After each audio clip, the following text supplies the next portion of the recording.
was a victim or an allegation of sexual assault, this is a pediatrician who's had your child since birth and is clearly skilled in dealing with children and having children convey to him.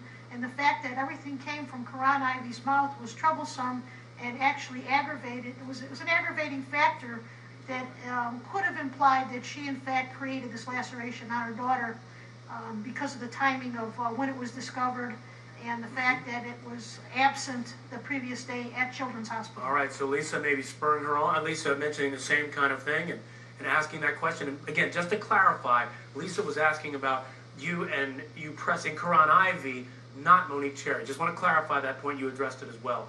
Now let's turn to Cynthia in Michigan. Cynthia, what are your thoughts? I have a question for the prosecutor. I wonder why why Karan was not declared a hostile witness. Good question. You know what? Thank you so much for that, Cynthia. Good question. Christine, what do you think? Should she have been declared a hostile witness in this case?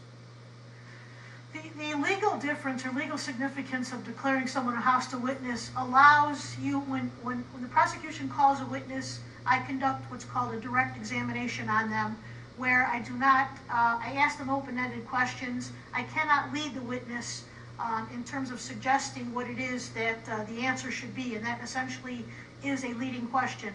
To declare someone a hostile witness merely would allow me to lead in terms of it would be like I would be cross-examining her, and given the fact that I anticipated she was going to be giving me a hard time on the stand, I felt that her demeanor on the stand would come across that way, and there was no way she was going to cooperate, and I felt that the jury, that was the best way for the jury to see her finding me on the questions, her unwillingness to answer the questions straight up. Declaring her hostile, it would just be a matter of a different technique in terms of the way I could answer questions. I wanted her to talk. Okay, so the point being that her demeanor and the way she answered your questions, whether you declare her hostile or not, it's bringing out the desired result that you want. Correct. Okay, all right, let's turn to our next caller, Ashley in North Carolina. Ashley, what are your thoughts? I'm just more so disappointed than anything. I honestly felt like he should have got first-degree murder.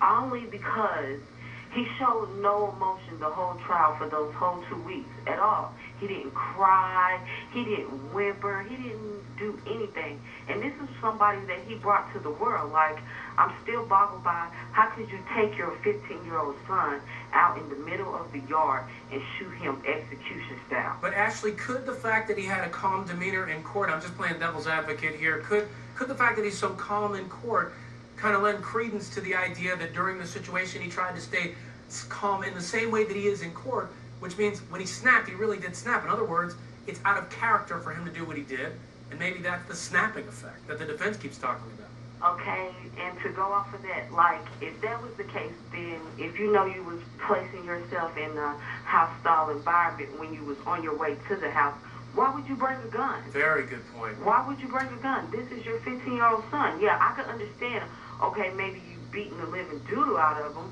but I don't understand why would you bring a gun to the situation. That's like bringing a gun to a knife fight. All right.